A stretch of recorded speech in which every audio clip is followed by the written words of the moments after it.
Bueno, tenemos el honor, más allá del placer de contar con Roberto Gargarella en esta actividad por Zoom. Esta actividad la habíamos pensado en el Ateneo de Derecho Constitucional que organizamos todos los años en la Facultad de Ciencias Económicas.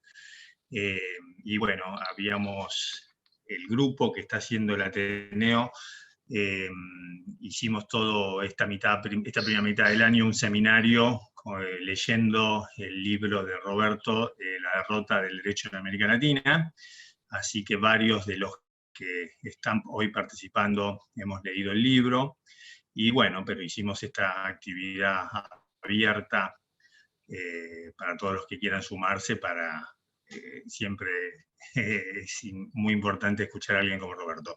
La idea, bueno, más allá de que él no necesita presentación, vamos a decir que Roberto Gargarella es abogado y doctor en Derecho, es abogado por la UBA, además es sociólogo por la UBA y es doctor en Derecho por la Universidad de Chicago.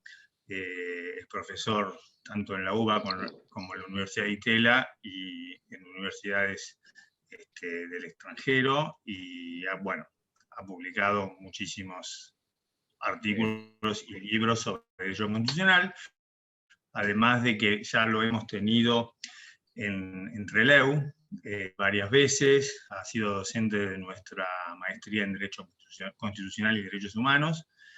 Y bueno, hoy justo estos días estaba recordando que esta actividad de los seminarios la arrancamos en el 2002 con otro libro tuyo, que fue tu tesis, ¿no? La justicia frente al gobierno, que ahí te conocimos, y bueno, después esos seminarios de lectura siguieron, se interrumpieron por la maestría, bueno, lo retomamos en la Facultad de Derecho, donde yo daba clases, ahí en Trelew, y cuando me quedé solo en Económicas, lo retomé en Económicas, que estamos con continuidad desde el 2017. Así que bueno, hoy, este año también leímos un libro tuyo, así que no digo nada más, solamente decir que, obviamente agradecerle a Roberto y a todos los que se han anotado y están participando de la actividad, y que la idea es que Roberto haga una exposición, un breve resumen del libro, y después hacemos un espacio para las preguntas. Así que bueno, Roberto, estamos Bueno, muchas gracias a todos. No, y felicitaciones por la iniciativa, que se mantiene en el tiempo. El libro que leyeron es un librito pequeño, en realidad, que en buena medida resume uno que yo había terminado unos meses antes. Este fue como la continuidad, digamos así, un poquito la actualización hacia otros temas que escribí en pandemia, como tratando de resumir y prolongar un poco eso que había estado pensando. Pero en realidad es esto, ¿no? Es como un núcleo de ese libro mayor. El libro mayor se llama La conversación entre iguales, que para mí es un libro súper importante en las cosas que yo escribí, y que,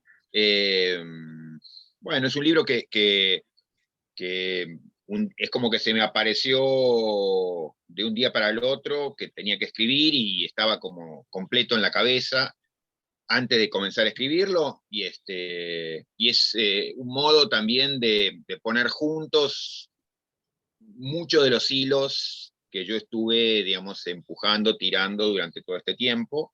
O sea que para mí es una forma de recoger los hilos y de extender los hilos de lo que había estado trabajando, escribiendo durante mucho tiempo. Efectivamente, como decía Aldo, mi tesis doctoral había sido sobre control judicial, sobre judicial review, la tesis que había hecho acá en Argentina con Nino, con Carlos Nino, y después en Estados Unidos, como que di un paso atrás en abstracción y empecé a estudiar más sobre el sistema representativo, los fundamentos del sistema representativo, que ese es otro libro que fue, digamos así, un resumen de mi tesis doctoral de afuera. Y luego, cuando volví con Nino, discutimos mucho sobre el tema del hiperpresidencialismo. Y luego yo traté de extender esos estudios que había concentrado mucho en la discusión constitucional y en los devenires, digamos, del constitucionalismo angloamericano, y lo traté de trasladar a América Latina, y digamos, en los últimos años publiqué 2 libros muy centrados en el constitucionalismo latinoamericano, y también están los estudios de democracia que desde la época de Nino venía haciendo. O sea que el libro, digamos, el mayor, buscaba eso, juntar estos hilos y extenderlos a lo que hoy se habla en la teoría como la erosión democrática, etc. Y bueno, y este libro, entonces, el que ustedes leyeron, resume y extiende un poco esas ideas. Lo que yo podría hacer es dar algunas notas centrales y a lo mejor enfatizar algunos de los aspectos más jurídicos, si quieren, de esas preocupaciones. No, de las ideas centrales, hay una sobre la cual vengo insistiendo hace mucho, que es lo que yo llamo digamos así, la disonancia democrática. Y eso es la idea de que la Constitución argentina, como muchas de las latinoamericanas, como la norteamericana misma, fue escrita en un momento en donde, digamos, es lo que yo llamo a veces el momento elitista del constitucionalismo, un momento en donde, bueno, el sentido común de la clase dirigente era un sentido común muy, si quiere, de élite, digamos, no, nada que extrañe. Y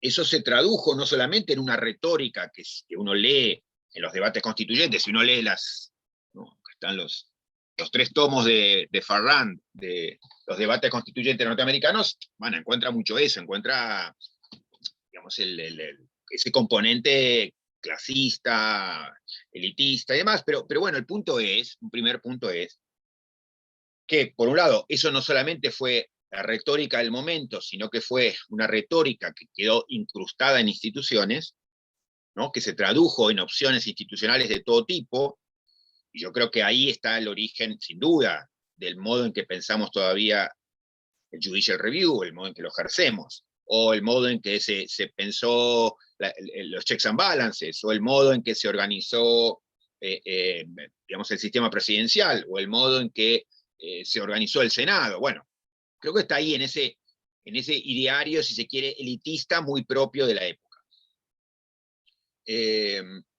Pero el punto, y acá viene lo de la disonancia democrática, es que ese corpus teórico expresado en instituciones elitista no fue solamente, digamos, que fueron ideas plasmadas en instituciones, también fueron ideas plasmadas en instituciones que en buena medida respondían a cómo la clase dirigente entendía el contexto que lo rodeaba. Y el punto es, un punto de arranque que a mí me interesaba hacer, es que hoy permanecen las instituciones, pero el contexto ha cambiado por completo, al punto que en su momento la clase dirigente podía asumir, yo creo que no correspondía entonces como no corresponde ahora, pero pongamos que entonces era más entendible, que la gran mayoría de la gente no participaba en política, ya sea porque no se los permitían ellos, ya sea porque no querían, ya sea porque se sentían demasiado lejos de la política, pero digamos eso, era como un cuerpo institucional pensado para una sociedad políticamente activa de muy pocos. Hoy tenemos ese cuerpo institucional casi idéntico, y lo que lo rodea es una avidez de participación democrática, un sentido de empoderamiento democrático extraordinario, tal vez como nunca. Y esa disonancia, yo creo, hace entendible que reconozcamos en todo el mundo esa misma desafección gente como enojada, indignada, molesta, que se siente lejos, que se siente ajena a la política partidaria, que mira a la clase dirigente y no la reconoce, no se reconoce. Bueno, yo creo que eso tiene que ver con ¿no? Con este desajuste, que es las instituciones, digamos, ya no tienen que ver con el nivel de demandas, aspiraciones, expectativas democráticas que tiene la ciudadanía. Eso genera, yo creo que es lo que está detrás de la crisis político-democrática que hoy vemos. Entre paréntesis, digamos, después podemos volver sobre el tema, pero mucho de lo que se escribe hoy sobre la erosión democrática y demás, yo creo que tiene el origen ahí y que es un problema en realidad demasiado viejo, pero después podemos volver sobre eso. O sea, lo que se nos presenta como novedad es, sobre todo en América Latina, un problema demasiado viejo. Pero bueno, dejamos eso por ahora de lado.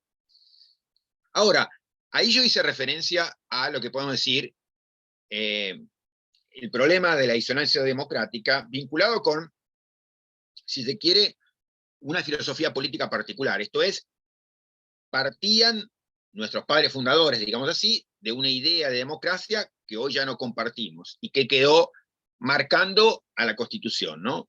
Una idea de la democracia, digamos, muy restrictiva. En un punto uno podría decir una idea de hostilidad a lo que hoy entendemos por democracia. Pero hay otro punto también que me interesa marcar, que es lo que yo llamaría la sociología política. Nuestras instituciones constitucionales en particular fueron escritas en relación con una sociología política que tampoco no está más, que es una descripción de la sociedad que ya no existe.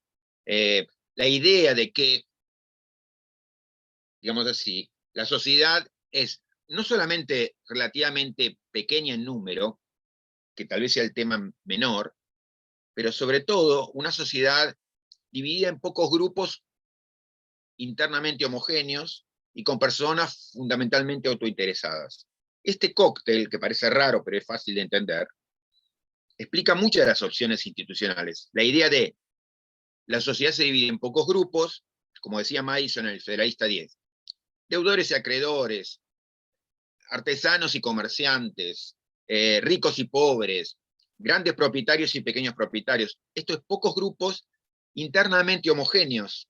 Esto es, el grupo de los propietarios básicamente tiene un interés, el grupo de los artesanos básicamente tiene un interés, el grupo de los comerciantes tiene un interés.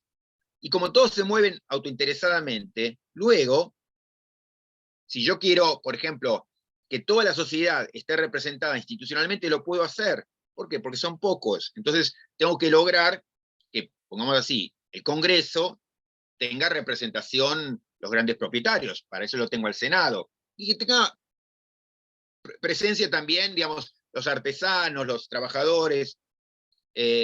¿Por qué? Y porque básicamente con unos pocos artesanos, unos pocos comerciantes, ya los tengo a todos. Entonces, era concebible que toda la sociedad podía ser representada. Esto es, el sistema institucional, el sistema constitucional era capaz de representar a toda la diversidad existente. Fíjense que esta es una idea que no es una idea de Madison, es una idea que viene del ideario de la Constitución Mixta. La Constitución Mixta era, todos los órdenes sociales tienen que encontrar un lugar en la Constitución, y es posible, está al alcance de la mano, basta con muy poco para hacerlo. Bueno, otra vez, del mismo modo en que la filosofía política de hoy repudia a la filosofía política de entonces, y por tanto se carga también al entramado institucional que se armó a partir de aquella filosofía, del mismo modo hoy podemos decir que la sociología política, las sociedades que nos rodean hoy, que rodean a la Constitución, son completamente opuestas a aquella. ¿Por qué? Y porque si hoy tuviéramos que caracterizarla, deberíamos decir, contra todo lo dicho, que las sociedades hoy son no solamente millonarias en número, sino, o sea, que con un número muy amplio, sino que además está dividida en miles de grupos, sociedades fundamentalmente multiculturales, lo que Rawls llamaría el hecho del pluralismo, el hecho de la diversidad, sociedades pluriculturales con miles de grupos internamente heterogéneos, con motivaciones variadas. Esto es, entonces, esto también ayuda a entender que no basta con tener alguna mujer en el Parlamento para que el interés de las mujeres esté representado. No basta tener 2 indígenas en el Parlamento para que el interés de los grupos indígenas esté representado. Esto es, en un punto, como a veces lo digo así gráficamente, a lo mejor exageradamente, el sueño de la representación plena se terminó, murió. Y yo diría, digamos, el viejo entramado institucional, el viejo traje institucional, ya no sirve, ha quedado demasiado chico. La sociedad lo desborda por todos lados, como el increíble Hulk le rompe el traje en 1000 pedazos. ¿Por qué? Porque la vida social está sobre todo por fuera.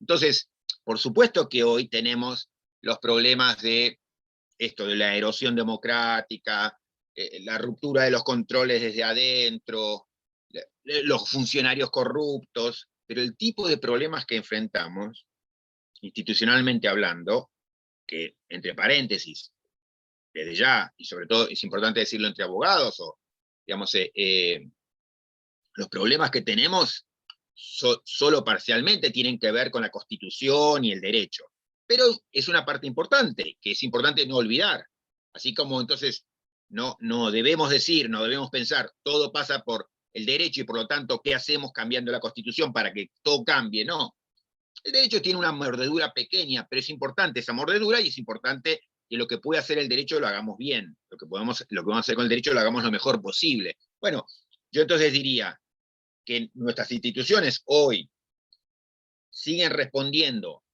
a una filosofía política que hoy repudiaríamos, se vinculan con una sociedad cuyas expectativas están en la antítesis de aquellas que parecían caracterizar, o se asumió que caracterizaba a la sociedad que rodeaba la Constitución 2 siglos atrás, y por otro lado, en términos de la sociología política, la idea de la posibilidad de la representación plena ya no existe más, y no va a existir más. Y por lo tanto, digamos, todos los intentos que se hagan de, bueno, vamos a ajustar el sistema de los partidos políticos, vamos a ver si podemos recrear los partidos políticos, dejen, como diría el Dante, digamos, dejen de lado toda esperanza. Ustedes que no se podrá nunca más. La pregunta entonces es, ¿cómo se hace para buscar la vida política que está por fuera y que nunca más va a estar adentro? ¿Por qué? Porque las instituciones que tenemos son estructuralmente incapaces de recoger esa diversidad. Entonces, ahí está un poquito el núcleo de la idea y por qué yo creo que es importante, digamos, eso, poner el ojo en ese entramado institucional, ver lo importante que eso tiene, digamos, y qué se puede hacer para cambiar eso. Algunas cosas más antes de terminar. Una que tiene que ver con las cosas que estuve escribiendo en los últimos años sobre América Latina, y la idea, no sé si alguna vez escucharon, que a veces insisto, lo de la sala de máquinas. La idea de la sala de máquinas viene a hablar un poquito también sobre esto. La idea de la sala de máquinas es que nuestras constituciones, digamos, tienen sobre todo 2 partes, una vinculada con la organización del poder, que es la que yo llamo la sala de máquinas, aunque la idea de sala de máquinas es más amplio que la Constitución, pero es básicamente eso, y lo otro es la parte de los derechos. Y lo que digo siempre es que en América Latina, desde el comienzo del siglo XX, nuestras constituciones se partieron en 2, porque la parte de los derechos empezó a expandirse, a modernizarse, a actualizarse, y tomó un cariz mucho más, si se quiere, progresista, de avanzada, de vanguardia. Entonces tenemos todos los derechos imaginables. La parte de organización del poder se mantuvo idéntica a sí misma, básicamente, como diría Jaworski, nuestra imaginación institucional quedó muerta, digamos, en el sentido que casi no creamos instituciones nuevas. ¿Qué institución creamos nueva desde hace 2 siglos a hoy? El Ombudsman, digamos, el Consejo de la Magistratura, o sea, nada. Entonces, el traje institucional es básicamente el mismo y es el que respondía a aquel momento. Entonces, como que nuestras constituciones, digamos, en la metáfora que yo he usado para América Latina, han cambiado mucho en la parte de los derechos, y en lo que hace a la organización del poder, los únicos ajustes relevantes han sido reelección, no reelección presidencial. en términos de lo relevante. Todo lo demás es básicamente idéntico, en el sentido de que el paradigma dominante sigue siendo el mismo. Entonces, hemos cambiado mucho la parte de los derechos y hemos mantenido intacta la sala de máquinas. La mala noticia es que eso lo que genera es que los avances que declamamos en materia de derechos quedan habitualmente trabados por una sala de máquinas que no está dispuesto a hacer el enforcement, que no está haciendo. Entonces, allí tenemos un problema. Un par de cosas más y termino. Una es que, en cuanto a las repercusiones jurídicas de todo esto, bueno, digamos, yo creo que de acá sacamos herramientas para problematizar la institución del Judicial Review, vemos, digamos, por qué, digamos, el sistema de checks and balances tiene los problemas que tiene, un sistema hecho, digamos así, como yo a veces describo, para evitar la guerra, más que nada, pero un sistema, digamos, que no contribuye a, digamos, que no es eficiente, pero yo creo que hay, y es un poco lo que desarrolló en el libro, digamos, hay una potencia enorme para pensar mucho más allá de eso. Por ejemplo, digamos, bueno, yo diría que, digamos, en términos de cómo pensar los derechos, cómo pensar la interpretación de los derechos, bueno, tenemos mucho para decir, y para decir algo más sobre eso, digamos, simplemente querría clarificar lo que sería el ideal regulativo que recorre a todo el libro que leyeron y al nuevo libro que no apareció todavía también. Y es el ideal de la conversación entre iguales, ¿no? Digamos, no solamente, o sea, porque el propósito del libro no es solamente describir críticamente, digamos, el modelo institucional que tenemos, sino además hacerlo desde un punto de vista particular, un ideal que no solamente me sirva para criticar, sino que me ilumine hacia dónde ir. Y el ideal que me mueve a mí es muy similar al ideal que movía a Nino, es el de la democracia deliberativa, en mis términos, el de la conversación entre iguales. Y yo creo que hay ahí algún matiz que es relevante de por qué pensarlo así. La idea de la conversación entre iguales, lo que viene a decir es lo que no tenemos. Y lo que yo creo que está implícito en mucho de lo que quisimos hacer, y en la justificación de mucho de lo que quisimos hacer. La idea de que, a ver, en la misma idea de constitución está metida la idea de igualdad, la idea de que todos valemos lo mismo, la idea contractualista, la idea de que cada persona vale por uno, cada una persona es igual a otra, en su dignidad básica, por eso una persona un voto. Y ese ideal es el que requiere que las decisiones que nos afectan, bueno, sean decisiones sobre las cuales todos podamos reflexionar al respecto. El ideal de la conversación entre iguales, digamos, no solamente nos ayuda a criticar entonces lo que tenemos, sino a pensar hacia dónde ir, hacia un sistema en donde, digamos, sea más posible, digamos, haya más lugar, no solamente para la inclusión, y hoy podríamos decir, muchas de las decisiones que se toman son decisiones tomadas, bueno, a partir de la exclusión, o conviviendo con la exclusión, y además decisiones que deben ser conversadas, matizadas, dialogadas entre aquellos que vamos a ser afectados por ella, cosa que también es muy importante.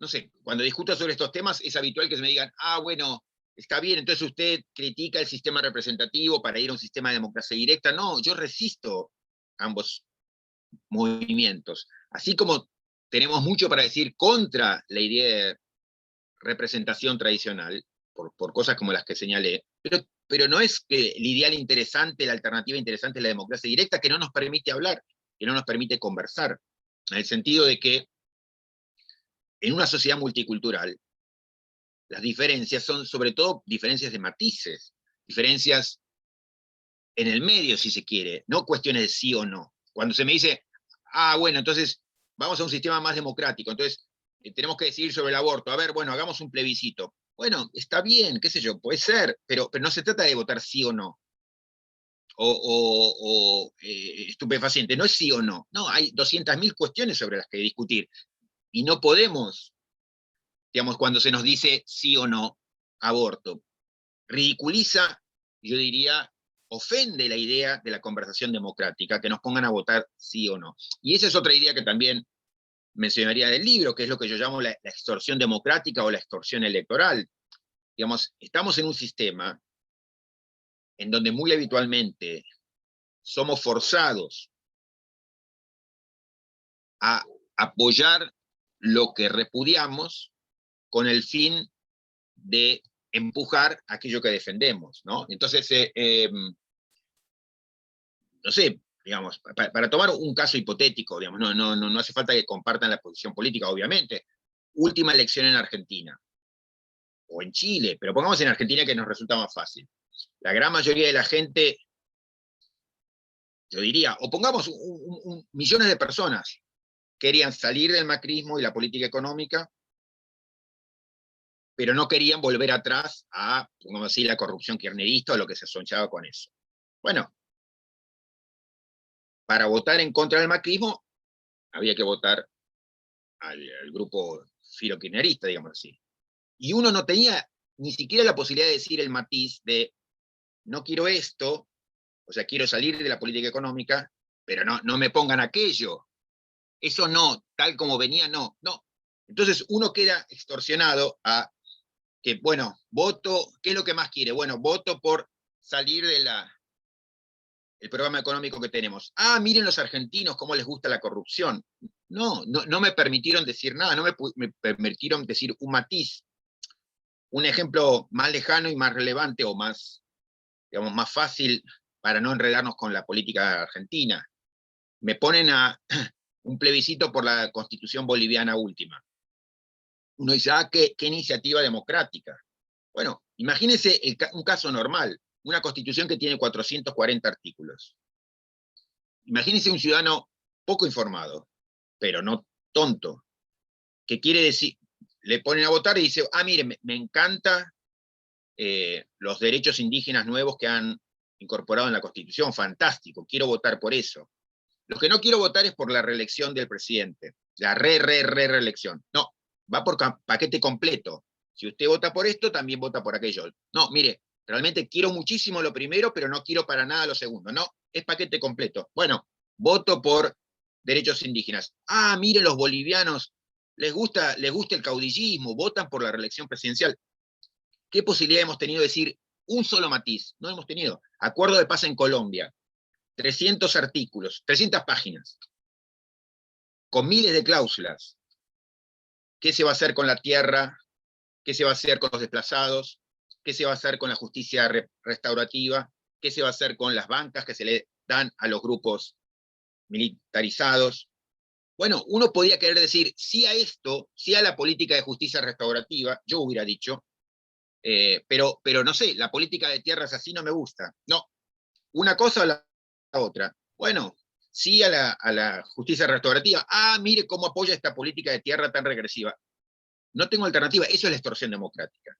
Entonces, la idea de la conversación entre iguales lo que pide es otra cosa, pide esto, que un proceso más inclusivo y al mismo tiempo la posibilidad de conversar sobre las diferencias. La buena noticia es que en todo el mundo, pero aún en América Latina, y yo siempre doy el ejemplo de 2018 del aborto en Argentina, hemos tenido la posibilidad de apelar o impulsar o avalar procesos de conversación más inclusivos, en donde desde niños del secundario hasta juristas, a médicos, a no especialistas, a niñas violadas, todos hemos podido ir al foro público y decir lo que pensamos, y eso es muy saludable. Y eso dice, para mí ese ejemplo fue muy fabuloso, porque dice mucho importante, dice que podemos conversar sobre temas sobre los que estábamos divididos, podemos conversar sobre temas donde hay grupos de interés fuertes metidos, podemos conversar y cambiar de posición sobre cuestiones en donde se nos juega la identidad. Lo importante está en los matices más que en el sí no. La deliberación es relevante, la deliberación importa aún si se trata de cuestiones que tienen que ver con la religión. Todos esos temas habían sido denegados por la ciencia política más avanzada. Algunos de mis profesores, por ejemplo, decían, La deliberación no sirve para mucho, la deliberación si sirviese no sirve para cuestiones donde está la identidad metida, la deliberación nadie cambia de opinión y mucho menos si se trata de cuestiones religiosas, la gente no se informa para cosas complejas, la gente no se motiva para intervenir, todo fue falseado. Por lo que quiero decir, no que la utopía está allí, sino que esa conversación extendida no es utópica, en el sentido de que está a la vuelta de la esquina, puede hacerse si uno quisiera. ¿Quiere decir esto que tenemos que estar todo el día conversando sobre asuntos públicos? No, pero que quiere decir que esa posibilidad está si es que quisiéramos. Y eso está en línea con lo relevante que es, digamos, superar tanto las limitaciones irreparables del sistema representativo actual como las malas alternativas de la democracia directa que conocemos y que nos llevan a esos procesos extorsivos. Y después, digamos, dejo en nota al pie las implicaciones de esto sobre cuestiones como interpretación y judicial review y derechos, pero anticipando algunas cosas. Por supuesto que este modo de pensar el derecho como conversación entre iguales, quiere decir algo fuerte sobre el proceso de interpretación constitucional. Esto es, los grandes valores constitucionales no deben quedar en manos de 5 personas, 4 personas, 3 personas como en Argentina, sino que deben estar sujetos tanto como sea posible a la conversación democrática. 2 minutos y termino, Aldo. No, tenés mucho más tiempo, no, por favor, no, pensé al que me contrario. decías. No, Okay. por favor. Okay. Entonces, digamos, en términos de interpretación constitucional, otra vez, no quiere decir esto que para interpretar cada artículo de la Constitución nos tenemos que juntar en la plaza, no, para nada. Pero sí que es un problema que en una sociedad democrática multicultural se quiera atar la interpretación o limitar la interpretación a lo que digan 3 jueces o 5 jueces o 7 jueces, etc., ¿no?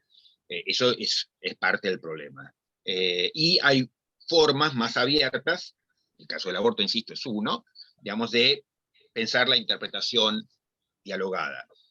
Las audiencias públicas han servido algo para eso. Nota al pie también, digamos, sobre las audiencias públicas y la conversación. Yo creo que es, por un lado, hay grandes noticias en cuanto a que hemos conocido en los últimos 40 años, pero más en los últimos 20 años, formas más conversadas de la decisión judicial y jurídica. Hay toda una rama del constitucionalismo que se llama constitucionalismo dialógico, ¿no? Entonces los libros son todos constitucionalismo dialógico.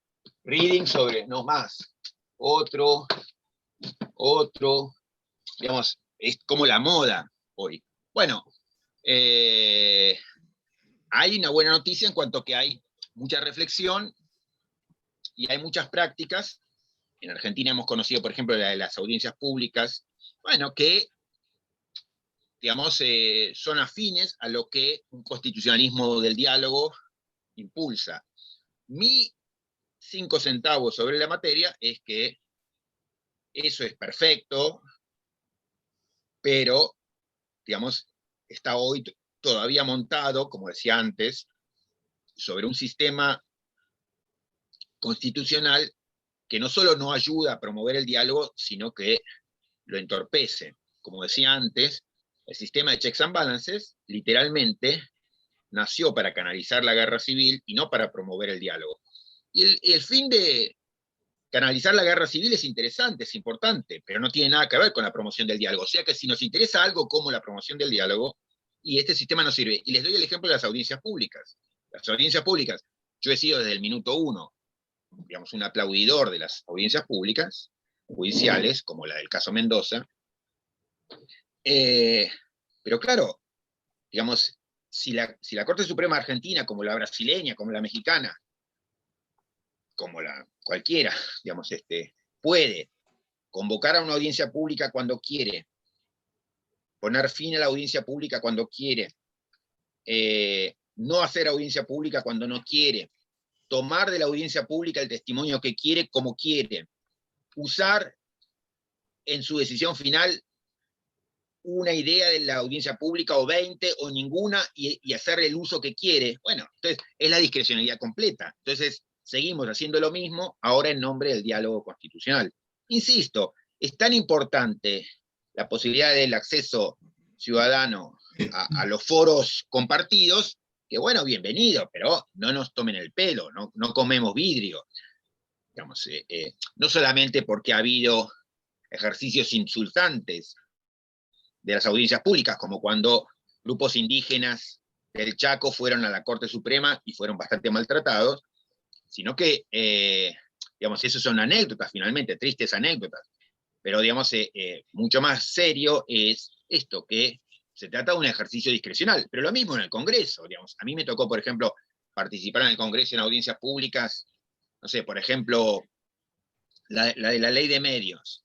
Bueno, hablaba, el promedio era un constitucionalista cada 2 minutos. Bueno, era una terapia de grupos, era una falta de respeto a todos, digamos. No sirvió para nada. ¿Sirvió para qué sirvió? Sirvió para que, terminada la decisión, la sesión, dijeran, bueno, ahora decidimos lo que teníamos ganas de decidir, pero miren, hemos consultado a todos estos expertos. Y bueno, entonces, en ese marco de discrecionalidad, de falta de reglas, y es el viejo modelo imponiéndose sobre las nuevas alternativas y colonizándolas, ¿no? Son los modos en que el viejo sistema constitucional, con todos sus vicios, busca colonizar las alternativas interesantes que aparecen. Entonces, eso en términos de interpretación constitucional y formas de abrir el sistema jurídico. Alguna cosa sobre el tema de los derechos, también para mí súper importante. La idea de la comparación entre iguales también dice que los derechos son y deben ser concebidos como creaciones colectivas, ¿no? Si uno lee, por ejemplo, la primera línea de este libro, ¿no?, de Ética de Derechos Humanos de Nino, la primera línea arranca diciendo: los derechos humanos son la principal creación de nuestro tiempo. Bueno, esa idea, que es una idea muy afín a la que estoy acá sosteniendo, es completamente contraria a la que el viejo constitucionalismo mantiene, en donde los derechos son vistos como algo que está allá afuera y que son difíciles de reconocer, de desentrañar, de entender, y por tanto necesitamos, como para reconocer un planeta que está allá afuera, necesitamos un astrónomo con un telescopio enorme. Bueno, acá en derecho necesitamos los expertos, los jueces, que con sus conocimientos nos dicen de qué se trata eso que está allá afuera. Bueno, no, los que pensamos al derecho de este otro modo entendemos que los derechos deben ser concebidos, como lo decía Nino ahí, como una creación colectiva, y que por supuesto esto quiere decir que los derechos están sujetos a la conversación democrática. Por supuesto, la conversación democrática también está basada en derechos, y entonces esto hace una cosa complicada, pero bueno, que la cosa sea complicada no quiere decir que, digamos, no podemos pensar sobre ella. Digamos, necesitamos y podemos y tenemos el derecho de pensar sobre los derechos, y la conversación está basada en ciertos supuestos a los que podemos llamar derechos. Finalmente, ¿los derechos qué son? Los derechos son lo que nosotros como sociedad, mirando hacia atrás, mirando la historia, identificamos como intereses muy importantes que habitualmente violentamos y que por tanto tenemos que proteger de un modo especial. Solemos, cuando asumimos el poder, arrasar con los que no tienen poder o a los disidentes, solemos perseguir al que piensa distinto, solemos poner en riesgo la vida de otros. Entonces, por eso esas cosas nos interesan tanto, nos parecen tan importantes, que decimos, atrincherémoslo del modo máximo que podamos. Por ejemplo, esto, dándole un estatus especial en la Constitución y diciendo, esto lo queremos proteger de modo muy especial. Eso es un derecho. Y luego, para entender el contenido, y tenemos que discutir, ¿eso genera riesgos? Y sí, genera riesgos, como la protección constitucional judicial de los derechos genera riesgos. Es el artículo famoso este de Waldron 5 contra 4, digamos. O sea, usted le tiene miedo a mi regla mayoritaria para pensar sobre los derechos, yo le tengo miedo a la regla mayoritaria que sea dentro del Poder Judicial. Igual, mi punto, a diferencia de Waldron, es no regla mayoritaria, sino conversación, ¿no? Pero, claro, siempre la conversación tiene que terminar en un momento con un proceso de decisión. Bueno, entonces ahí hay otra consecuencia muy importante para pensar, que se deriva de esta idea de la conversación entre iguales y esta mirada crítica sobre lo que tenemos. Y no sé si alguna idea más. Sobre el Judicial Review, digamos, también habría que decir más cosas, pero yo creo que, digamos, también la idea de la comparación entre iguales y la crítica que hacía nos da razones para, digamos, poner en tela de juicio los modos en que llevamos adelante la revisión constitucional de las leyes. ¿Por qué? Porque esos modos descansan sobre esto, sobre la existencia de estos astrónomos del derecho, digamos, ¿no? Los jueces. Y descansa sobre esa idea elitista de los derechos como derechos naturales, derechos como planetas. Entonces todo eso está mal, y la idea de interpretación reservada a unos pocos. Pero bueno, yo creo que eso, que los jueces nos han demostrado, y la práctica contemporánea nos ha demostrado, que los jueces pueden intervenir y tienen remedios a mano, instrumentos a mano, para intervenir en esa conversación institucional de un modo servicial a la conversación colectiva. Pero no podemos descansar en la buena voluntad, ¿no? Entonces, la buena noticia otra vez es que sabemos que existen medios institucionales que le permitirían a los jueces intervenir en esa conversación colectiva de un modo irreprochable. Irreprochable aún desde el punto de vista de una teoría democrática muy exigente. Ahora, como decía Madison, cuando pensamos en instituciones tenemos que pensar en medios constitucionales y motivaciones personales. ¿Por qué es que los jueces, pudiendo hacer cualquier otra cosa, van a optar por el camino que le aconsejamos nosotros, si es que pueden optar por ese o cualquier otro? No lo van a hacer. O lo van a hacer cuando tengan ganas, que es lo que está pasando con las audiencias públicas. Entonces eso, no podemos simplemente contentarnos con decir, miren jueces, acá está el manual de lo que deberían hacer en una sociedad democrática. Insisto, la buena noticia es, hoy sabemos que hay formas de intervención judicial justificables, pero no tenemos razones, la mala noticia es que no tenemos razones para pensar que esos modos de intervención justificados van a convertirse en modos estables. Bueno, ahí tenemos un montón de ingredientes sobre la mesa, vinculados con lo que ustedes leyeron, y con lo nuevo, pero que depende de lo que ustedes leyeron, y podemos tomarlo como punto de partida para seguir conversando. Bueno, me quedo acá, gracias. Gracias, Aldo, y a todos. Bueno, un poco para romper el hielo, antes de abrir a ver quién quiere hacer una pregunta, bueno, voy a hacer un par de más que preguntas o reflexiones. Desde ya, la lectura que hicimos estos meses desde marzo nos planteó muchas, en mi caso, pueden dar fe los que participaron, muchas diferencias con lo que mientras leía, con lo que vos planteabas, o dudas más que diferencias, es decir, bienvenida. No es por una falsa modestia, pero obviamente yo no he leído ni mucho menos escrito lo que vos hiciste. Pero bueno, tengo algunas me agarro de lo que dijiste en estos minutos. Cuando vos decís que obviamente en el constitucionalismo latinoamericano se ha crecido mucho en lo que tradicionalmente se llamó la parte dogmática, los derechos, bueno, y nos quedamos rezagados con las reformas a la parte orgánica, la sala de máquinas, que es más amplio, pero bueno, básicamente eso.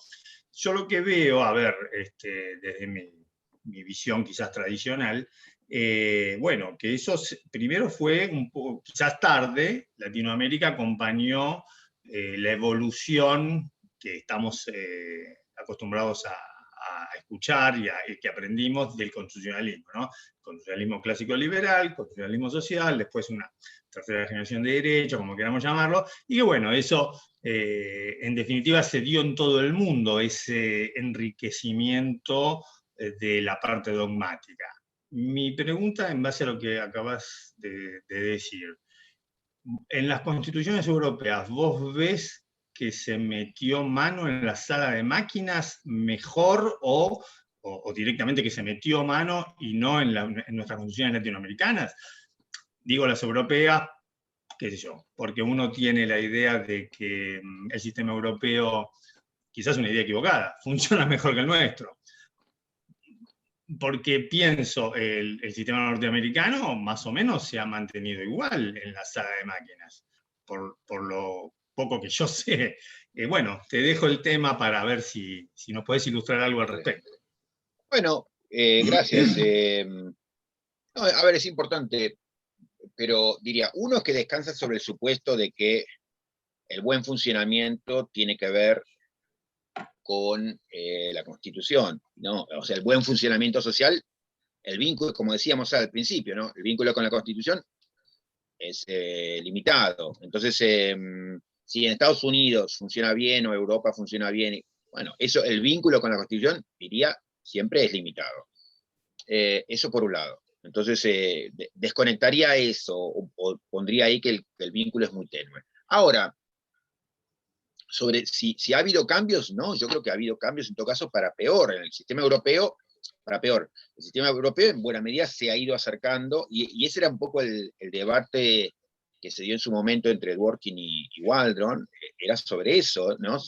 Ellos eran amigos, compartían la misma universidad, seminarios todo el tiempo, pero Dworkin decía, bueno, bienvenidos, y Europa, escribía sobre Inglaterra, ¿no? Bienvenidos, y Europa, Inglaterra en este caso, adopta una carta de derechos y un sistema tipo Judicial Review. Y Waldron le decía, no, por favor, no hagan eso, no es necesario, digamos, no sirve. Bueno, y es lo que pasó, que toda Europa pasó a vincular su sistema a uno mucho más en línea con la tradición norteamericana, de carta de derechos y jueces defendiendo esa carta de derechos. Entonces, hubo cambios, yo diría, en la dirección equivocada.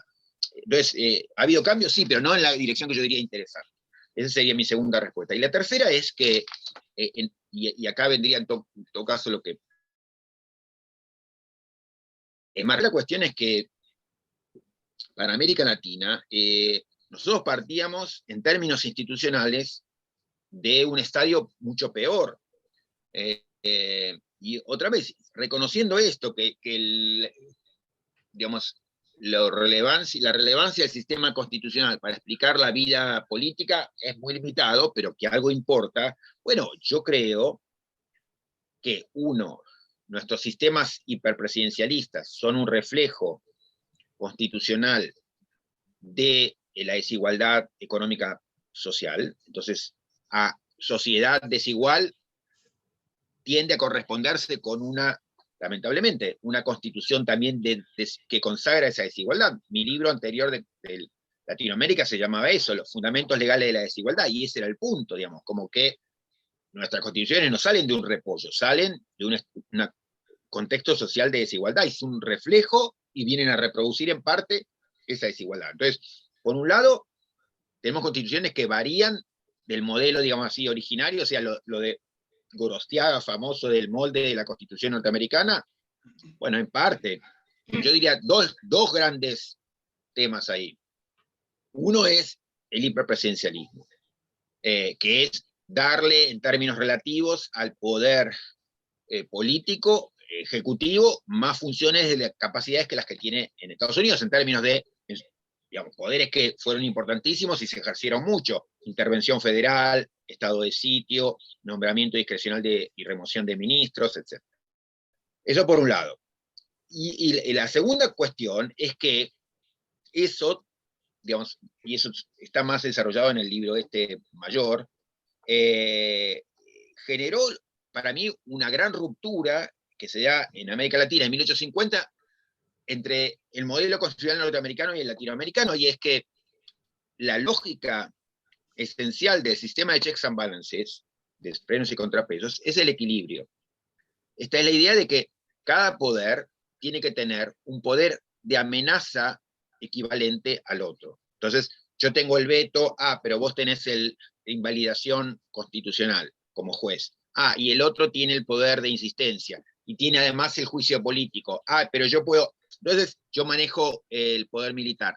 Pero vos tenés el presupuesto. Bueno, entonces, hay poderes de amenaza equivalentes. La lógica de los checks and balances es: todos tenemos un poder de amenaza equivalente. En América Latina, por ese pacto liberal conservador, lo que hace el sistema institucional es reflejar ese pacto liberal conservador, y entonces refleja desde el punto de vista de los liberales lo que ellos querían, que era el sistema de checks and balances norteamericano, y desde el punto de vista de los conservadores lo que querían, que era un monarca, y es el presidente fuerte. Y eso mezclado rompe la lógica de los checks and balances, que requiere equivalencia, poderes equivalentes. Entonces, nuestros checks and balances nacieron desde el minuto 1 desbalanceados. ¿Por qué? Y porque hay un poder que tiene un poder de amenaza mucho mayor. Es como si se le hubiera dado al Congreso una pistola, al Poder Judicial un cuchillo y al Poder Ejecutivo una bomba atómica. Los tres tienen poder de amenaza, pero el poder de amenaza del Ejecutivo es tanto mayor que abre el riesgo de que pase lo que pasó, y es que empieza a colonizar a las otras ramas de poder. A uno lo minimiza, a otro lo empalidece, a otro lo coloniza.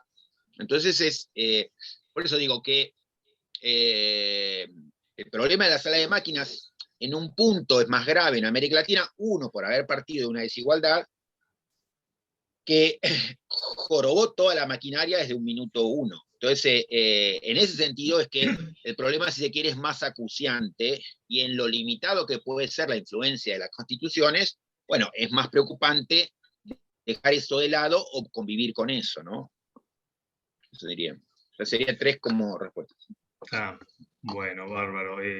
Hago una más y ya después de Dale, eso, sí. no es que quiera acaparar. No, pero bueno, dale. es algo muy coyuntural, pero porque saltó también, lo decís en el libro y saltó en el grupo del seminario, cuando vos hiciste referencia, poniendo el ejemplo de las últimas elecciones en nuestro país.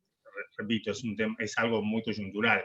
Pero cuando vos decís, bueno, la gente que no quería seguir con la política económica del anterior gobierno tuvo que optar por volver al pasado y a la corrupción kirchnerista, a mí la reflexión que quizás es conformista en mi reflexión, es, bueno, tenemos opciones, es decir, obviamente no todos vamos a estar de acuerdo en todo, y cuando votamos, más cuando votamos un cargo ejecutivo como un cargo de presidente, bueno, muchos lo verán como que se vota el mal menor, esto lo hemos escuchado muchas veces. O, bueno, o votas también con todo lo negativo que tiene el candidato que votás, pero bueno, pones en la balanza y bueno, entre tantas cosas. Claro, pero la idea de... Sí, Aldo, perdóname, me pareció, es una impresión, que tu idea es, y tenés todo el derecho, cuando lo planteas en el libro, es que, bueno, obviamente no te conformaban equidistantemente ninguna de las dos opciones mayoritarias, que entre paréntesis sacaron más o menos el 89%, y eso también discutimos, bueno, la sociedad se vio tan lejana de esos dos candidatos, porque si en total sacaron el 89%, pero entiendo el punto de la extorsión democrática. Pero ¿no será que ese 11% que no los votó, bueno, es una minoría que quizás, bueno, con la que vos coincidís, pero bueno, esto es una impresión, por supuesto, es algo muy, muy coyuntural. No sé. No, está bien, digamos, no. Mi respuesta va por lo que decías, que es la extorsión democrática, que es, no se trata simplemente, por eso, digamos, a mí me interesaba en algunas intervenciones, no sé, hice un par de presentaciones sobre la conversación entre iguales, o sea que este ejercicio lo he hecho poco y por eso lo necesito mucho.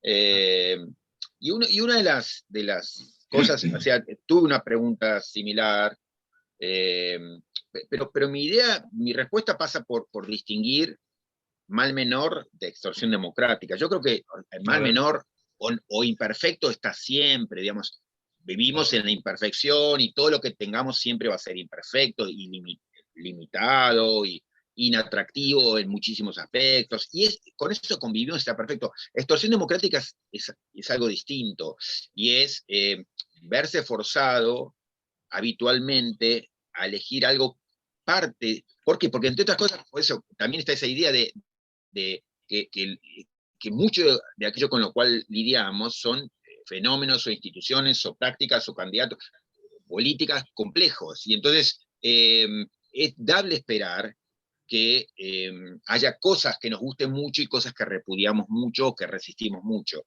Y la cuestión de que no tengamos la posibilidad de introducir un matiz no es natural, sino que es derivado de un sistema institucional que nos pone en esa situación. Y entonces, otra vez, no se trata de decir, no, bueno, qué sé yo, tenemos frente a nosotros la Constitución boliviana de 440 artículos. Abrámosla a discutir cada artículo todo el tiempo. Bueno, no sé si eso es práctico, si es posible. pero sin duda, hoy estamos en el extremo opuesto y tenemos que comprar un paquete y no podemos decir, y eso nos lleva a hacer elecciones que repudiamos. Mira, un caso que a lo mejor es más gráfico. El acuerdo de paz en Colombia, eh, yo creo que el presidente, sabiendo la extracción democrática, quiso, para ganar popularidad, digamos, hacer un plebiscito con una consulta sobre un acuerdo que él decía, y además se lo puso en esos términos, votar por el acuerdo es votar por la paz. ¿Quién va a votar por volver a la guerra en Colombia? Claro, tanto enojo generó que no se podía, un montón de gente tenía pequeñas diferencias importantes, pequeñas pero importantes, y terminó perdiendo. Y el Brexit en un punto fue igual. Cameron dijo, a ver, nadie va a querer salir de Europa, entonces hago un plebiscito, refuerzo mi poder, y no, y lo perdió. Entonces, ese tipo de cosas pasan porque quedamos atrapados. Entonces decimos, estamos forzados a decir lo que, lo que más importa, aun cuando a lo mejor ni siquiera está puesto a debate, porque en ambos casos fue la sociedad votando, en un caso en contra de Cameron, y no necesariamente a favor de irse de Europa, y en otro contra Santos, o contra esa política. Y bueno, entonces, en ese sentido es que estamos habitualmente atrapados y forzados a hacer opciones que a lo mejor repudiamos. Y lleva esto a un nivel de distorsiones completamente innecesario. Entonces, otra vez, no se trata de decir, bueno, quiero discutir cada cláusula del acuerdo de paz, quiero discutir, que tenemos todo el derecho del mundo, quiero discutir cada cláusula de los 440 artículos de la Constitución. Bueno, entiendo, a lo mejor no se puede hacer todo, pero infinitamente podemos abrir más la discusión. Los procesos, ya sé, Irlanda o Islandia son raros, pero ha sido posible incorporar más voces de modo sencillo y no enloquecido y no infinito. El de Islandia no lo pongo porque todo el mundo, uno menciona Islandia y uno dice, bueno, ya está hablando de extraterrestres, no existe. Irlanda es una sociedad bastante parecida a Argentina. Cosas como matrimonio igualitario y aborto se discutieron más o menos como en Argentina, pero en términos formales. Entonces se institucionalizó esa discusión y es posible hacerlo. Con lo que quiero decir, entonces, digamos, no necesito decir, la gente en realidad quería votar a la izquierda o cosas por el estilo. No estoy diciendo eso en absoluto, estoy diciendo que tenemos un sistema institucional que no, no honra, sino que imposibilita la conversación y que muy habitualmente nos fuerza a hacer estos ejercicios que llamo de extorsión, que nos ponen en nos violentan y nos ponen en una situación que a veces quedamos obligados a optar por algo que en parte importante repudiamos, pero no pudimos decir nada. Y lo peor es que al día siguiente somos acusados de, fíjense, los argentinos votan corrupción, los bolivianos votan reelección. Y la verdad es, como digamos, en el debate Cohen-Nozick, digamos, estaba un poco ese núcleo filosófico de usted está infiriendo de lo que hace la gente cuando consume, respuestas a preguntas que no le hizo a la gente. Si usted quiere ver qué es lo que dice la gente, pregúntele en vez de hacer ese tipo de inferencias. Entonces, esto es, si la gente quiere votar a Evo Morales, pregúntele directamente en vez de encajárselo metido en la Constitución. O si la gente quiere, digamos, si usted quiere ver si lo ratifican a usted o no, bueno, hágase un plebiscito, pero no me haga una pregunta de ese tipo. Entonces, eso, yo creo que estamos violentados recurrentemente porque estamos forzados a hacer opciones que repudiamos y que eso puede llevar a estos niveles de irracionalidad en donde terminamos diciendo algo que es contrario a lo que quisiéramos decir porque no se nos permitió. Y lo peor de la historia es que al día siguiente somos señalados acusatoriamente como si hubiéramos dicho cosas que no habíamos dicho. Entonces, es como el peor resultado posible cuando formas alternativas mucho más sensatas y más vinculadas con una conversación democrática están a la vuelta de la esquina. No, entonces, no es que disintamos, yo no veo por qué, digamos, someterse a estos mecanismos, y no niegan, digamos, o sea, no niega que qué sé yo, que a lo mejor hay un montón de gente convencida de, no sé, en Argentina, el macrismo, el kirchnerismo, no me importa eso, quiero decir que no tenemos por qué estar forzado a ese tipo de ejercicios que obligan a muchísimos a hacer opciones, porque mi punto no es que la mayoría es el 11%, mi punto es que la mayoría está forzada a hacer opciones que no le gustan en absoluto. Digamos, y entonces que está para votar, para apoyar algo que le interesa, tiene que comprometerse con cosas que repudia. Yo creo que ese es lo que le ocurrió al 80% de la gente. O sea, que había gente que compraba el paquete completo, diría, era la super minoría, y sin embargo apareció como si es toda la Argentina, la mitad está diciendo una cosa, la mitad está diciendo esta cosa, las dos horribles. Y no, digamos, yo creo que la mayoría de la gente al menos distinguía matices y no pudo no pudo expresarlo, y entonces tuvo que comprar un paquete completo comprometiéndose con cosas que repudiaba. Esa fue la opción para mí habitual. Pero en todo caso, digo, yo puedo estar equivocado en lo empírico, No, pero institucionalmente uno está forzado a hacer eso, y eso es inaceptable si es que nos movemos con un ideal democrático que mira la complejidad, que entiende que las cosas no son sí o no, que entiende que tenemos que tener posibilidad de poner matices, que lo relevante habitualmente está en digamos, esas pequeñas diferencias. No, entonces eso, es trata de ser consistente con un modo de pensar la democracia. Pero bueno. bueno, ahora sí, si alguien quiere hacer una pregunta, una reflexión, alguna duda, yo, eh, yo puedo seguir preguntando. Ahí, dale, Pablo Vera, sí, Hola, dale. buenas tardes. Muchas Hola, gracias, ¿qué tal? Gracias, Pablo. Roberto, por la exposición. Mientras hablaba, estaba pensando en un ejemplo por ahí mucho más cercano, digamos, en el tiempo, que me parece que es lo que ocurrió en Perú, con unas elecciones en primera vuelta en donde el candidato que más votos saca el 18%, el segundo el 13%, Sí, y hay sí, dos sí, millones totalmente. de votos en blanco, y en la segunda vuelta la mayoría del pueblo peruano se vuelca a las urnas, pero se vuelca a las urnas solamente en contra de que asuma Castillo o de que Totalmente, Fujimorismo. totalmente. Entonces, más allá de una reflexión, quería poner ese ejemplo porque me parecía que era mucho No, más no, cercano. no, ese ejemplo es súper cercano y es para mí súper ilustrativo de lo que estaba diciendo, que es la mayoría de la gente, podríamos decir, repudiaba a ambos candidatos, digamos, entonces uno está diciendo, mira, mitad de los peruanos quieren que vuelva el fujimorismo espantoso, qué locos que están, y los otros, no, quieren un extremista estalinista, qué locos que son los peruanos, y no, nada que ver. O sea, entonces, digo, por eso el ejemplo está bárbaro, porque nos permite ver en claro, digamos, eso, el nivel de irracionalidad con el que se está moviendo la política. Y yo creo que, en todo caso, digamos, yo creo que sugiere también algo que es el problema contemporáneamente como está radicalizado. Yo lo veo que se ha radicalizado por esto que decía al comienzo, ¿no? Lo de la disonancia, de que como nunca antes en la historia, hoy la ciudadanía se siente como empoderada y con derecho a decir y criticar y salir a la calle y exigir, y lo que te da el sistema institucional es cada vez peor. Y eso en el contexto de la crisis económica, ¿no? Porque cuando hay bonanza económica, bueno, todos en un punto nos callamos o quedamos tranquilos y qué sé yo.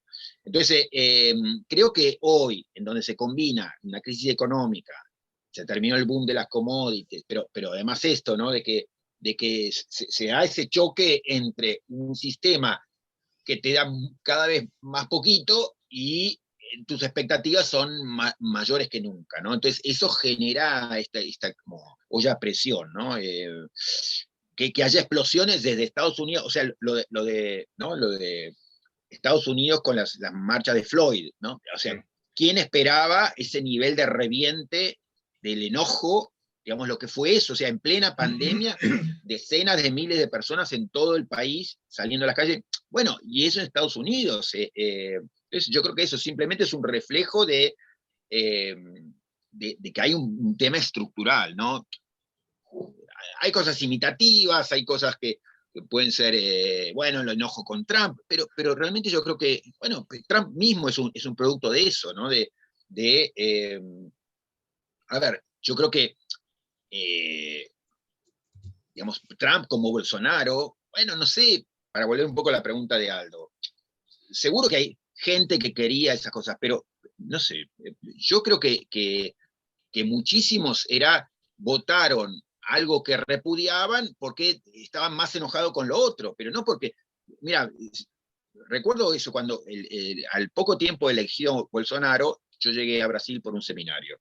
Y la primera persona que me encontré fue una activista, una chica activista, digamos, de derechos de género, de izquierda, y bueno, estaba recontra enojada con Lula por las cosas de corrupción que acá llegaron menos, y decía, yo por supuesto que sé, este tipo que viene, Bolsonaro, digamos, en términos ella era negra y activista, digamos, lesbiana.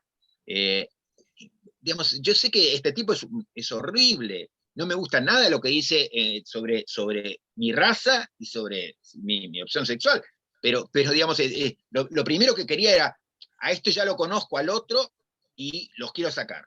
Y ahora al que viene lo vamos a pelear en la calle todos los días. Entonces, esa opción, a lo mejor, ponele, eran, no sé, unos miles como ella. Bueno, pero era eso, votaron por alguien que les parecía el horror, pero porque decían, la prioridad es sacar a los conocidos que han hecho las cosas muy mal. Ya sabemos que están haciendo las cosas muy mal. A este lo vamos a controlar más fácil o se lo vamos a ganar en la calle, qué sé yo. Bueno, pero entonces, para sacar a los otros que te parecen horrendos, estás votando a alguien que sabes que es una porquería. ¿Y yo qué diría? ¿Esta chica o la gente que ella representaba son locos? No, es un sistema que los fuerza a hacer una cosa espantosa, cuando ellos perfectamente podían haber hecho, mira, digamos, ¿cómo hacemos para tener más controles sobre la corrupción y qué sé yo, que no queremos que se repita? Y por supuesto que no queremos política, digamos, digamos, de socavamiento de la raza, de los derechos de la raza o de las mujeres. Y no podía hacer nada, la posibilidad era cero. Y entonces no, te cavas tu propia fosa. Esa es la salida que te da el sistema. Entonces, en ese sentido que hay un enojo completamente razonable con este tipo de opciones que te presenta el sistema, ¿no? Bueno, ¿alguien tiene alguna otra pregunta? ¿Alguna reflexión? ¿No? Bueno, voy a preguntar Perdón, yo. no me ha activado el micrófono. Carlos, Sí, Carlos, por favor. ¿Cómo andás, Roberto? ¿Qué decís? ¿Te digo bien? ¿Qué tal? Muy bien. No, un poco escuchándote, yo no leí el libro, yo soy alguien del seminario, pero un poco esto que vos decías del diseño constitucional y esto en qué medida también se abrió el constitucionalismo nuestro, del constitucionalismo norteamericano, ¿por qué esas demandas de la sociedad civil no terminan reflejándose en una demanda concreta de modificación del diseño constitucional? Y terminan en estas posturas, si se quiere, muy radicalizadas de un lado o del otro, que lo único que fomentan es el tribalismo, porque unos y otros se refuerzan en su posición y ven al otro como un enemigo y no llegamos al punto donde empiece ese diálogo o esa conversación entre iguales, porque nos ponemos tan radicalizados en nuestras posturas que ya al otro no lo vemos como un igual, ¿no? Sino que lo vemos como un hostil. No, sí, es muy importante lo que preguntaste. Te digo dos o tres cosas.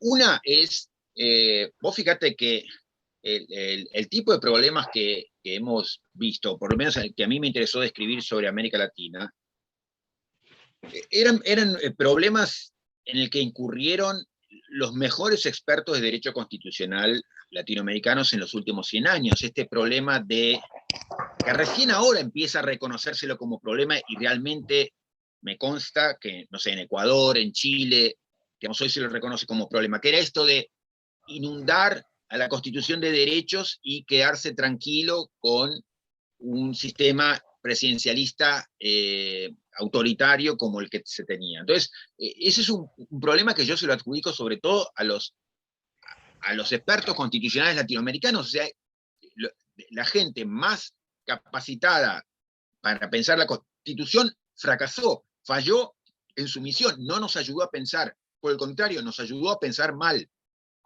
Entonces, en ese sentido es que, digamos, son parte del problema, aún la gente más preparada. O sea, el libro en parte salió, digamos, como un enojo mío hacia mis colegas latinoamericanos que seguían comprometidos con eso. De hecho, siempre cuento la misma anécdota, digamos, me tocó ir como experto en participación a Ecuador, a Montecristi, cuando se discutía la Constitución, la que terminó siendo la nueva Constitución de Ecuador, y me mostraron lo que tenían armado en términos de participación democrática. Yo dije, pero esto es extraordinario, o sea, armaban como una nueva rama de participación democrática.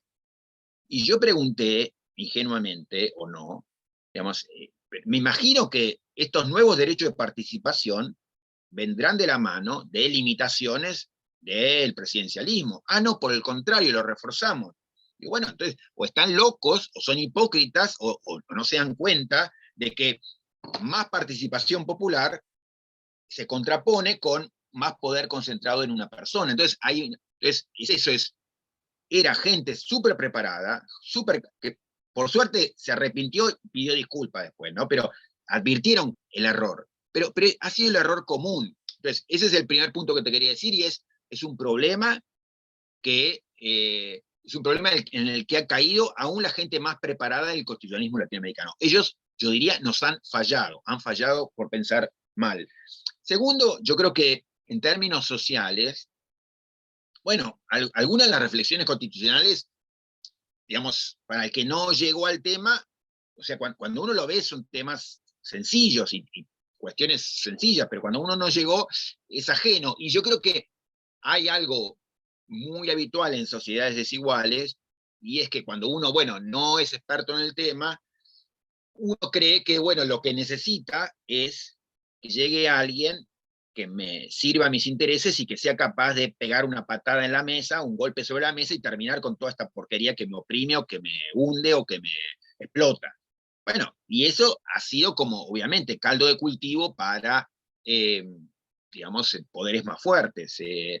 Y la mala suerte es que, digamos, que los poderes más poderosos habitualmente cuando lleguen o sea, los líderes más poderosos cuando llegan al gobierno, y bueno, no se convierten en líderes, digamos, de la justicia social, sino, digamos, eso muy excepcionalmente. Entonces, pero yo creo, también para vincularlo con una cuestión histórica, digamos, a lo mejor ha sido el ejemplo de, no sé, de Fidel Castro, así, digamos, de que cómo la izquierda o el progresismo latinoamericano se termina enamorando del sistema que luego los mata, ¿no? Del presidente fuerte. Porque todo el radicalismo latinoamericano del siglo XIX, que es el que a mí me había interesado estudiar al comienzo y es el que me inició en el camino, digamos así, era completamente clarividente respecto de los riesgos de tener un Bolívar. Digamos, los radicales latinoamericanos sabían que Bolívar era un líder muy autoritario, ¿no? que diseñaba una constitución para sí mismo, y que sus méritos extraordinarios como luchador de la independencia no van de la mano de lo que él hizo como creador de instituciones. Él siempre quiso instituciones a su propio servicio. Por lo tanto, digamos, muchos de los más interesantes radicales latinoamericanos pedían el tiranicidio, pedían matar a Bolívar, pedían en el sentido de terminar con el hiperpresidencialismo. Y eso fue muy claro durante décadas en América Latina. O sea, y tipos extraordinarios, digamos, de los más interesantes digamos así, el radicalismo latinoamericano, fueron tipos muy antipresidencialistas porque era muy claro, a lo mejor, o era más claro en ese momento, que concentración de poder era lo que querían los promonarquistas, era lo que querían los viejos defensores de la corona española, era lo que querían los grandes conservadores, que querían restablecer el orden a las patadas. Entonces, a lo mejor eso dejó más en claro para los viejos radicales que la concentración del poder no era saludable para un demócrata. Eso se perdió en el siglo XX, ¿no? Y yo insisto, no sé si ha sido el ejemplo de Fidel Castro o qué, pero es como que terminó la izquierda latinoamericana conviviendo o aún apelando a ver cuándo llega el líder bueno, ¿no? Entonces, y eso ha generado también parte del problema. Y la última cosa, como el último comentario más esperanzador, es el proceso chileno. El proceso chileno te pone una cautela sobre lo que decís, porque sugiere que mucha gente se involucró, y se involucró de modo interesante. Al final del gobierno de Bachelet abrió una iniciativa que eran de cabildos populares para discutir la Constitución. Y bueno, como Chile no tenía una gran tradición reciente, sí, pasada, de participación popular, muchos dijeron, bueno, a nadie le va a interesar, son temas complicadísimos, nadie se va a meter, ¿quién se va a querer involucrar en el...? Decenas de miles de personas al otro día se metieron en esos cabildos, lo cual sugiere que aún en un país con una ciudadanía teóricamente desactivada, con cultura política muy golpeada por el pinochetismo, miles de personas, decenas de miles, se involucraron hasta hoy, y hoy en todo caso, si hay alguna resistencia al proceso constituyente es porque no lo ven lo suficientemente abierto a la sociedad como querrían que estuviera. Entonces, eso, acá a la vuelta de la esquina también, digamos, se está pensando y discutiendo sobre la Constitución de un modo mucho más abierto, mucho más promisorio. Un primer buen paso es que la composición que ha obtenido la Asamblea Constituyente es de una diversidad enorme que sugiere algo bueno, porque de constituyentes más diversas han surgido constituciones también más diversas, ¿no? Entonces, más igualitarias. Ese es un buen paso. Yo, digamos, que estoy siguiendo muy de cerca el proceso chileno, no estoy súper esperanzado porque veo que es posible que repitan algunos viejos, o sea, el viejo modelo latinoamericano. Pero en términos de la diversidad de la Asamblea, eso ya es una gran noticia que augura algo interesante sobre el producto final. Entre otras cosas, mayor legitimidad, obviamente democrática, que la nula que tiene la actual Constitución, ¿no? Gracias, Carlos. No, gracias, Roberto, vos. No, me acuerdo de una frase cuando discutían los tiranicidas con los tomistas que Santo Tomás decía, Dios nos libre del gobernante injusto, como que el hombre no tenía que hacer nada frente a eso, ¿no? Bueno, ¿alguna pregunta más? ¿Alguna reflexión? ¿Alguna duda? Yo, a ver, mientras... Nelson, como apareciste en tu imagen, por favor. Sí, ahora sí. Dale. Hola, Roberto. Hola, ¿qué tal, Nelson? ¿Cómo estás? Un gusto, la verdad que... quería comentarte que, bueno, que en el Ateneo hemos discutido durante 4 meses largamente, en discusiones bastante acaloradas con el contenido del libro, y bueno, por ahí algunas reflexiones que nos han ido surgiendo de la lectura y del compartir los análisis. Una que por ahí en general, que un poco ya contestaste, que nos parecía que una crítica tan enfática a instituciones tan estructurales del derecho como el control de constitucionalidad, el sistema de interpretación, el sistema de frenos y contrapesos, de alguna manera venía a disentir con la idea del derecho, de la catedral del derecho de Nino, esto de que todos, en alguna manera, había una estructura fundacional en la que todos íbamos aportando de a poco, y bueno, y esto de patadas, de algún punto, ¿no? Es decir, la crítica que haces en el libro. La otra cuestión es, que por ahí también nos surgía, es que algunas de las ideas de los controles externos que vos mencionás que antes había, por ahí no los veíamos reflejados en el sistema latinoamericano. Por ejemplo, decir, bueno, no solo el voto, sino elecciones periódicas anuales, que acá en Latinoamérica no hemos tenido.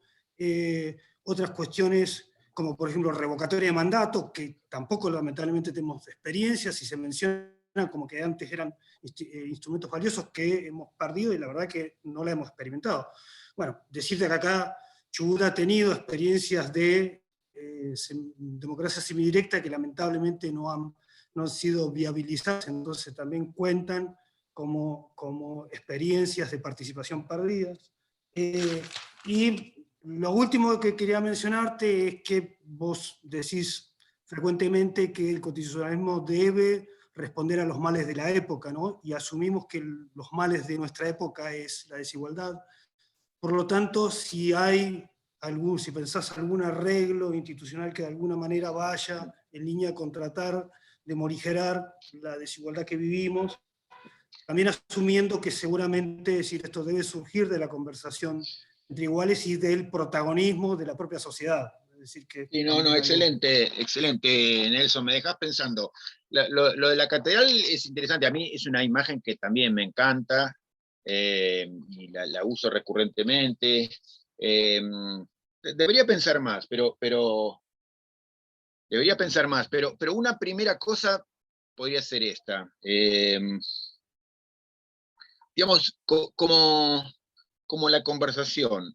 Yo creo que también puede ser la de la catedral una herramienta para pensar en los límites y para criticar, digamos, lo que tenemos y pensar hacia dónde ir. Entonces, uno podría decir, yo a veces cuando hablaba de la catedral hablaba de, digamos, para usar la imagen en Argentina, decía, bueno, acá podemos hablar de la catedral, pero es una catedral bombardeada, ¿no? Es una catedral, entre otras cosas, bombardeada por los hechos, digamos, ¿no? Y eso no quiere decir que no podamos reconocer, mira, era una catedral gótica, y tenía, mirá, las ventanas se hacían así, y están estas columnas que todavía están bastante firmes. Yo creo que el derecho argentino puede verse así. Entonces, uno decir, bueno, qué sé yo, hay líneas que se han ido erigiendo y que no estaba mal, por ejemplo, cierto respeto por la libertad de expresión, al menos en las decisiones judiciales, la libertad de asociación, la idea de igualdad que no es irrelevante, aunque ha tenido... Entonces, hay columnas, aunque esté, digamos, muy bombardeada porque ha habido golpe de Estado, porque ha habido discontinuidad, porque ha habido muchos retrocesos. Bueno, y entonces, digamos, me da indicios de que uno podría, digamos, o sea, no sé, a veces uno contrasta, ¿no? Perdón, la catedral con Sudáfrica, ¿no? Entonces, Sudáfrica del apartheid, uno podría decir, a lo mejor lo que había que hacer, si uno llega a Sudáfrica del apartheid, o uno vuelve a Sudáfrica del apartheid, y dice, bueno, se terminó el apartheid, bueno, retomamos lo anterior, no, hay que tirarlo todo por la ventana, no sirve nada, hay que romper todo. Ahora, Argentina yo creo que tiene una catedral bombardeada, que no quiere decir entonces todo lo que estaba hay que tirarlo abajo. No, a ver, ¿qué podemos hacer? Podemos reconocer hacia dónde iba, hay columnas que todavía nos enorgullecen, bueno, entonces se puede seguir. Lo que pasa es que eso, como vos bien decías, bueno, si lo queremos tomar en serio, si tenemos la oportunidad de hacer otra cosa, y bueno, está claro qué cosas tenemos que hacer. Tenemos que hacer un proceso de construcción más inclusivo, no podemos dejar esto otra vez en manos de 5 tipos, ya sean los CEOs, ya sean los arquitectos, el ingeniero, no, bueno, digamos, hay que hacerlo de otro modo. Entonces, yo creo que podemos vincular la imagen de la catedral y de la conversación. O sea que no, la recupero, digamos, no la querría perder de cerca porque me gusta esa imagen. Creo que sirve. La de los controles, la única aclaración que haría sobre el tema de los controles es, y yo trato siempre de escribirlo cuando escribo sobre esos viejos controles. Hubo una cantidad de estos controles externos, algunos existieron, otros se conocían que estaban en experiencias cercanas, por ejemplo, las asambleas ciudadanas, las town meetings, la rotación obligatoria, y digamos, entonces algunos se practicaban, otros se sabía que se practicaban cerca, otros eran imaginados como atractivos. Ahora, no quiere decir que los 5 o 10 instrumentos de control externo que en algún momento existieron o se imaginaron son aquellos los que tenemos que recuperar. No, qué sé yo, no, me acuerdo, mira, ahí con Nino trabajábamos digamos, con cierta cercanía con Alfonsín. Él era, digamos, muy vinculado y nosotros a veces llegábamos ahí a alguna de esas reuniones. No, y Alfonsín, por ejemplo, decía, no, pero revocatoria de mandatos, imagínate el tema de campañas negativas que generaría. Sí, por eso yo no diría necesariamente tenemos que recuperar, o esas son las viejas herramientas a recuperar. No, pero marcaban un modo de pensar, para mí mucho más promisorio, ¿no? Que es esto de, bueno, era la idea de que eso, que la batería de controles no debía concentrarse al interior de la maquinaria, sino que debía venir de afuera. Y ese principio para mí es fantástico. Luego, ¿cuál instrumento escoger o cuál inventar? Podemos seguir discutiendo y hay cosas para decir. Pero, digamos, el criterio es lo que a mí me interesa. El criterio de que el centro de los controles tiene que venir desde la ciudadanía, desde el pueblo, digamos, y que eso tiene que ser, además, controles, digamos, de tipo dialógico, diría yo. Pero bueno, digamos, esa sería la discusión de qué instrumentos específicos, digamos, puede esperar un minuto mientras afirmamos el principio general, que es salir de esta idea de que los controles son básicamente casi exclusivamente internos y luego afuera quedó el voto periódico. Eso es inaceptable en una democracia, ¿no? Entonces, uno, porque es muy poco, y dos, porque como instrumento está sujeto a esto que decíamos de la extorsión democrática. Y el último punto de la igualdad, bueno, toda la conversación es un intento de recuperar esta idea de igualdad o de combatir el tipo de desigualdades que hay, y es lo que decía de Chile. Yo creo que, digamos, procesos de creación más igualitarios van a desembocar, o han tendido históricamente a desembocar en procesos o instituciones más igualitarias, y procesos más excluyentes han generado productos más excluyentes. La buena noticia de Chile es que el punto de partida es interesante. Digamos, ¿qué es lo que se vaya a hacer? En concreto no sé, y sospecho algunas cosas que no me gustan. Entre otras cosas, yo creo que va a pasar lo que pasó digamos, en muchos procesos latinoamericanos, qué sé yo, cuando se hizo la Constitución Argentina en el 94, en donde mucha gente seguramente conocía de ustedes, o sea, como en el juego esto de a cuántos pasos estamos de un conocido que estuvo ahí adentro, y seguro 2, 3 pasos, qué sé yo. Todos tuvimos gente cercanísima ahí, los que somos de derecho. Bueno, y muchos no eran gente ni mala ni de mala fe, pero yo creo que en parte que no sabían, en parte que estaban abrumados, en parte que bueno, España tiene el Consejo de la Magistratura, bueno, tráelo. Che, el otro tiene tales derechos, bueno, vamos a incorporarlo, incorporame todos los derechos. O sea, yo creo que hubo mucha torpeza, pero bueno, digamos, no necesariamente mala fe, pero hubo muchos errores finalmente. Y entonces, el punto que quería hacer es, hay que dar una discusión sobre cuáles medios son los mejores para la igualdad, pero el punto de partida de tener en Chile hoy una asamblea diversa, igualitaria, digamos así, por ejemplo, paridad de género, etcétera, esos son pasos muy importantes, yo diría casi precondiciones de tener un resultado igualitario. No es una condición necesaria, tal vez, pero no suficiente, y para que sea suficiente eso, tenemos que empezar a ver los detalles de qué instrumentos. Yo ahí diría muchas cosas, ¿no? Diría que, por ejemplo, eso, cuanto más concentrado esté el poder, bueno, más se aleja de que la decisión sea conversada democráticamente, porque se va a concentrar en uno. Entonces, ese es un mal paso. Más fuerza a instituciones sobre las que la gente tiene poco control, como el Poder Judicial, y es un problema también. Más peso a una institución como el Senado, en donde se hace todo lo posible para que quede una determinada clase, y hay un problema también. Entonces, qué sé yo, podemos ir uno por uno, ¿no? Y hay un montón de cosas para decir. Yo creo que hoy, si tuviera que decir, mi principal apuesta es salir de la concentración de poder y ver de qué manera, lo que decía al comienzo de la reunión de hoy, de qué manera empezamos a tender las manos, tender puentes a lo que ocurre por fuera del sistema institucional, porque el sistema institucional hoy se muestra incapacitado para recoger la diversidad de voces que hay afuera, ¿no? Y por eso también muchas de las cosas que yo escribí sobre protesta, ¿no? Y que de algún modo me habían llevado también a relevo en su momento, tienen que ver con la misma, consistente con esta misma preocupación, que es necesitamos digamos, recoger voces que están afuera y que el sistema no solamente que no capta, sino que espanta, ¿no? O que patea, que reprime. Entonces, la preocupación por la protesta es también una preocupación por la conversación entre iguales, ¿no? Gracias. Bueno, ¿tenemos alguna pregunta más? ¿Alguna reflexión para Roberto? Vos tenías pendiente alguna, Aldo, decime. Sí, en realidad era... Pero, digamos, nos quedan unos minutos, decime. Sí, no hay, tenemos tiempo, eso desde ya.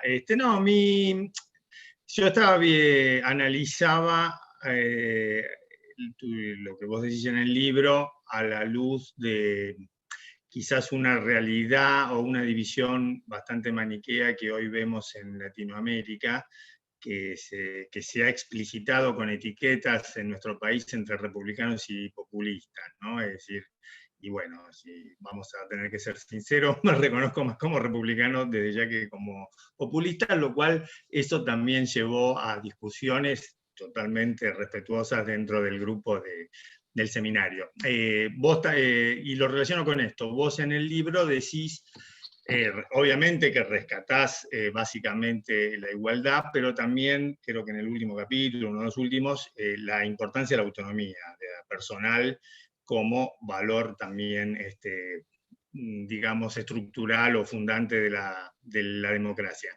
Entonces yo lo que veo es que las experiencias, por supuesto con esto no estoy diciendo que vos avalás el populismo porque vos de hecho lo criticás en el libro, aunque no le das muchas páginas. Yo lo que veo, y eso me valió de ser tildado de elitista en el seminario,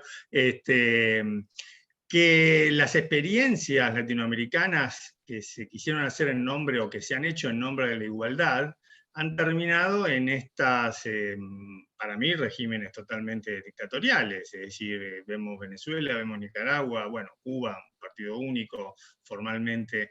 Entonces, y será por deformación profesional que si yo digo, bueno, el control judicial es cierto, donde tenés una justicia totalmente sometida al Poder Ejecutivo, en esos regímenes también tenés una justicia electoral que avala todo lo que hace, o una justicia penal que avala las detenciones que se están haciendo de los candidatos opositores en Nicaragua, o en su momento en Venezuela. Es decir, pero bueno, un poco es una reflexión, es decir, me parece que estamos ante un momento en que no es que tenga que ser dejado de lado la igualdad, por supuesto que no, pero que habría que poner mucho énfasis en ese cuidado o en ese peligro que al menos para mí representa el populismo. Sí. Pero bueno, es una reflexión más mía que... Sí. No, dos cositas.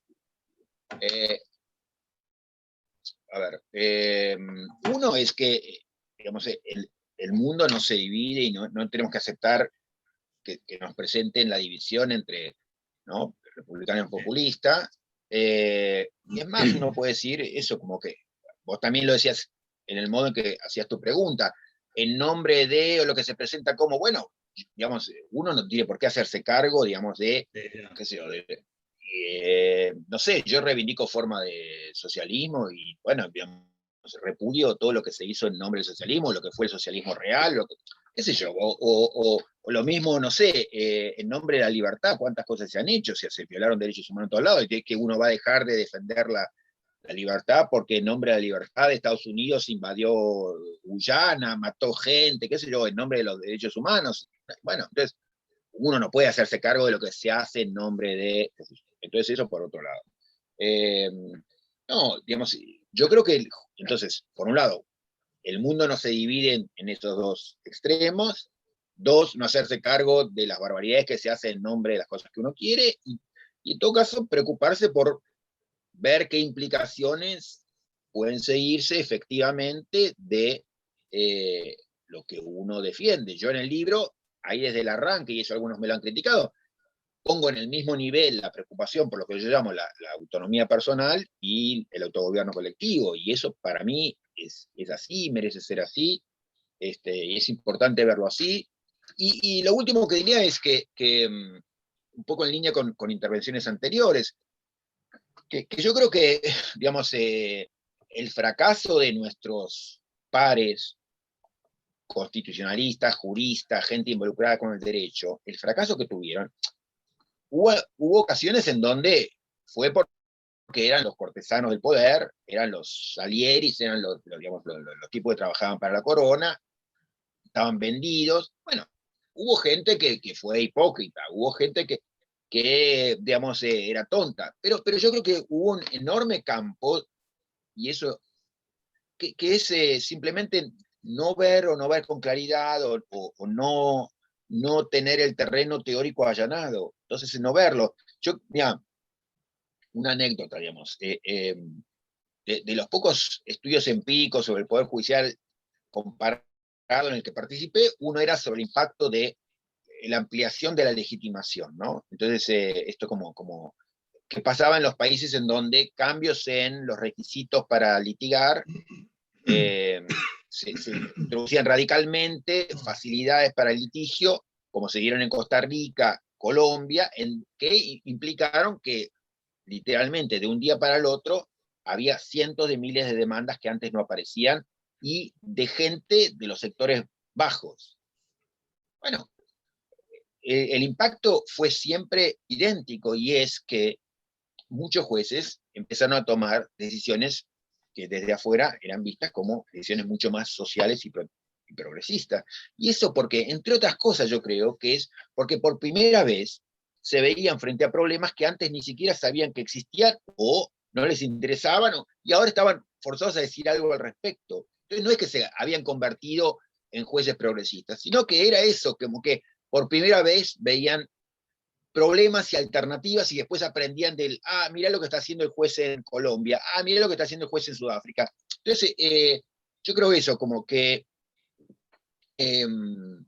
digamos, que hay mucho espacio para mejorar, y lo que hemos tenido en nuestros colegas es que muchas veces se equivocaron por no ver las alternativas disponibles y por no tener un terreno intelectual allanado, ¿no? Entonces, yo veo mi tarea como académico es la de ayudar a labrar el terreno, ¿no? Y decir, mirá, no, en realidad estas alternativas son asequibles, si las haces, no es que estás loco, estás haciendo lo mismo que hizo el mejor juez sudafricano.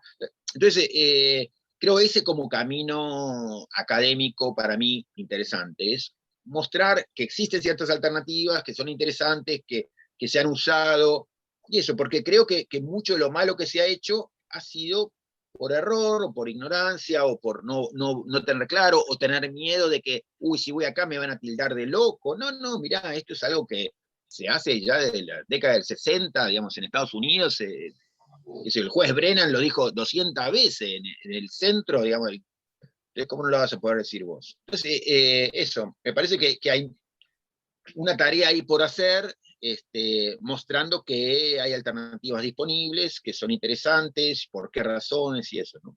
Bueno. Bárbaro. Bueno, ¿alguna pregunta más? ¿O ninguna? Bueno, si ya no hay ninguna reflexión, ninguna duda, ninguna pregunta, te volvemos a agradecer, Roberto.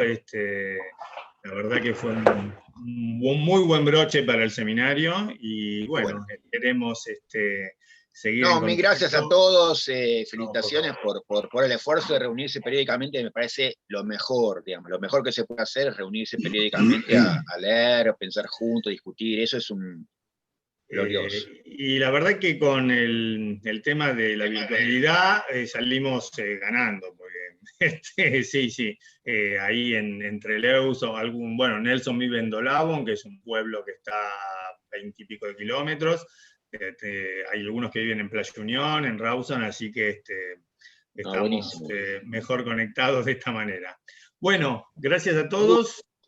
Suerte. De vuelta. Gracias. Gracias, Roberto. Gracias, Aldo, por la organización. Saludos a todos. Gracias. Gracias, Roberto. Gracias a ustedes.